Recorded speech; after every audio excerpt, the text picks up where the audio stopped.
wasting money on that dumb shit, and instead put it in investment. I know it's tempting, you'll spend it and be broke again. Stop wasting time on some nonsense and instead put it in a lesson. I know it's boring, but it's worth it at the end. I know. Flashback. If you're shooting for, like Arnold or Taylor, you're shooting for buying a $300,000 house that's a fixer-upper and you want to put 50,000 into it, you know you need 3% down. Do that math, do that reverse math, and get back to that number. Hyper focus on saving and save and save and save. If your goal isn't to buy a house, but to grow your business, focus on investing more in your business. Just don't get distracted. That's the hard part, is including myself. I constantly get distracted about, I have shiny object syndrome when it comes to investing. I want to invest in everything. And Sure. the next big thing, some guy did super successful, super fast. He blew up. I'm like, okay, how, why can I do this?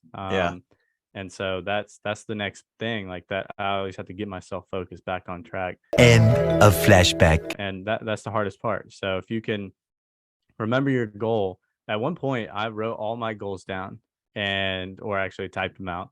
And I put them on the back of my door. That's a good practice to have. Exactly. Writing it actually down. And I put them on the back of my door, my front door. So anytime I ever left, I saw them every time, forever. I leave the house, I see them. I'm in the living room, I see them. Someone asks me, I see them. So that never left my mind. And that was a good way to keep me on track and to kind of hyper focus on those goals. Mm-hmm. And just another little thing to kind of add to that is when you're kind of creating these goals or looking in the market and everything, a lot of people have in their mind that the house they buy needs to be their dream house. You should look at least at your first house and probably your first couple. If you're really trying to, reach financial freedom and financial independence, is you shouldn't look at it so much as I need to buy my dream house. You're buying an investment, even if you're going to end up living in it. Chances are, if you're, looking to actually grow wealth through real estate, at some point you'll move or anything. So look at what your investment's going to be, not what your dream house is. I see a lot of people, even our age, they'll buy their dream house. Well, chances are your dream might kind of change over time and you spend all this money in your house and you're kind of stuck in it. So you're buying an investment, and a lot of people will see, well, I can afford a $400,000 house. Just because you can technically afford that. And a lot of even, your real estate agent may say you can afford this, or you have some people advise you can afford this. Doesn't mean that's what you should buy. For example, my parents, when they were looking at buying a house, moving when I was 1 year old, they were advised they could afford this type of house.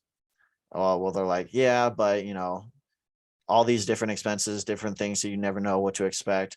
We're going to buy this house. It's a little bit cheaper, still a nice house and everything, but they could easily afford it. They had it paid off after a certain amount of time. I can't remember exactly when, but and that was just the better choice. And I never really hear about people regretting buying an investment house. I do hear about people regretting buying their dream house, especially as their first one.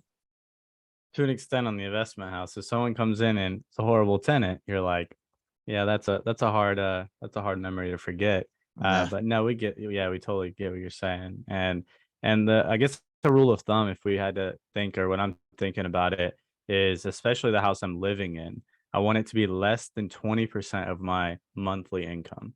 And it's a large purchase. So, you got the PITI, your property insurance, taxes, and interest. So you have to focus on those and make sure that, as well as hopefully your everything else you're including in your house expense. So your utilities, if you want to do repairs on it, lawn care, whatever else, is less than 20% of your income, so that you cover yourself, for one. But two, you can still have money to, one, have fun and break up that hard time, that serious time.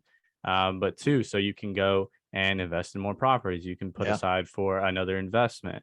Definitely a thing to also consider when you're kind of looking at this, is you're trying to run numbers. When you're looking on Zillow, this is just a little tip that we're going to give you guys.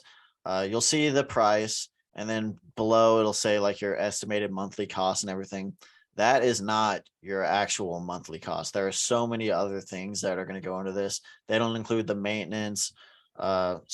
They're giving a guesstimate on taxes and insurances and stuff, but they're not accounting for vacancy, if this is going to be, an investment property or anything. There's so many things that go into calculating what your actual numbers are going to be, So even if you're not really looking to buy a house right now, it's not a bad idea to just go ahead and get good at running numbers and everything, get an idea of Oh the yeah, market and everything. It's never bad to kind of familiarize yourself with this or educate 100%. yourself more in a certain field that you're interested in, whether that be stocks or real estate or really any type of investment or any aspect of life, I suppose. But there's so many things. Like I remember the first time I actually ran some numbers on a house. I was surprised because you're kind of looking up how to do it and everything, and you're like, I didn't even think about adding that into my expenses or anything. What's the Yeah, standard vacancy I should kind of or should account for? Your yeah. repairs that you're definitely going to have to deal with at some point. All these things you kind of got to consider, and you never would have known that until you actually start doing it and actually looking at what you'll need to do for running these numbers or looking into the market and everything. So even if you're not looking to buy like I am in the next couple months, and I know Ryan is as well, he's looking to buy. I know. Oh my gosh, I've been on the freaking hunt, man. I I just keep know. I keep traveling. Like I'm doing as much travel as you, and that's not what I signed up for. You Yeah, signed up for, yeah. but it has been But enjoyable. So yeah, I can't Ryan's been complain. all down in Puerto Rico recently, just living it up Yeah, at his yeah. So I can't resorts. complain. Yeah. But thank you guys for watching as always. New video coming soon, and TikToks and YouTubes, or TikToks and Twitter is what we're on probably day to day. So hit us up. Yeah. Thanks, guys. Stop wasting money on that dumb shit and instead put it in investment. I know it's tempting, you'll spend it and be broke again. Stop wasting time on some nonsense and instead put it in a lesson. I know it's boring, but it's worth it at the end. I know.